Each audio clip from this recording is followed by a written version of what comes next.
Jasmine ജാഫറാ ഇവളിവിടെ അടിയാക്കും കേട്ടോ. ഇവളിവിടെ കുളം തോണ്ടും കേട്ടോ. അള്ളാണ് ഇത് ജാസ്മിൻ ജാഫർ എന്നല്ലേ അത്? കാരണം ഞാൻ പറയാം ഞാൻ സീരിയസ്ലി കണ്ടില്ല. പക്ഷേ ഇവള് കുടുംബശ്രീ എന്ന് പറഞ്ഞ കുടുംബശ്രീന്റെ എക്സ്ട്രീം ആണ് മോനെ. ഇവളുള്ള ഞാൻ ഇത്ര സമയത്ത് കണ്ടിട്ടില്ല മുത്തേ. തീർന്നിന് മുത്തേ. ബിഗ് ബോസ് മൂഞ്ചിയ പരിപാടിയാണ്. സോഷ്യൽ മീഡിയയിൽ ഒരുപാട് പ്രേക്ഷകരുള്ള ഒരുപാട് ഫാൻസുള്ള ഒരു വ്യക്തിയാണ് തൊപ്പി. തൊപ്പി ഇപ്പോൾ തുപ്പി എറിയുന്നത് നമ്മുടെ ജാസ്മിനെതിരെയാണ്. ജാസ്മിൻ ഒന്നാന്തരം കുടുംബശ്രീയാണെന്നും അയൽക്കൂട്ട സംസാരമാണെന്നും എല്ലായിടത്തും പ്രശ്നങ്ങൾ ഉണ്ടാക്കുമെന്നുമുള്ള രീതിയിൽ സംസാരിക്കുന്ന തൊപ്പിയുടെ വാക്കുകൾ ജാസ്മിന് എതിരെയാണ്. അതായത് ജാസ്മിനെ എതിരെയുള്ള യുദ്ധത്തിന് സമരത്തിനുള്ള തുടക്കമാണോ തൊപ്പിയിട്ടത്?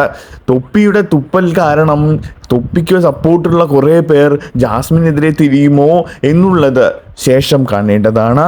ജാസ്മിനെതിരെയുള്ള ഹെയ്റ്റിംഗ് ഇങ്ങനെ കൂടുമ്പോൾ പാവം ജാസ്മിൻ ഇതിനെതിരെ എങ്ങനെയായിരിക്കും പ്രതികരിക്കുക? എങ്ങനെയായിരിക്കും ഈ ജീവിതം അവർ മുന്നോട്ട് കൊണ്ടുപോവുക? ഇനിയുള്ള കുറച്ച് ദിവസങ്ങൾ ബിഗ് ബോസ് വീട്ടിൽ ഒറ്റയ്ക്ക് അവർ കഴിയേണ്ടി വരുമോ?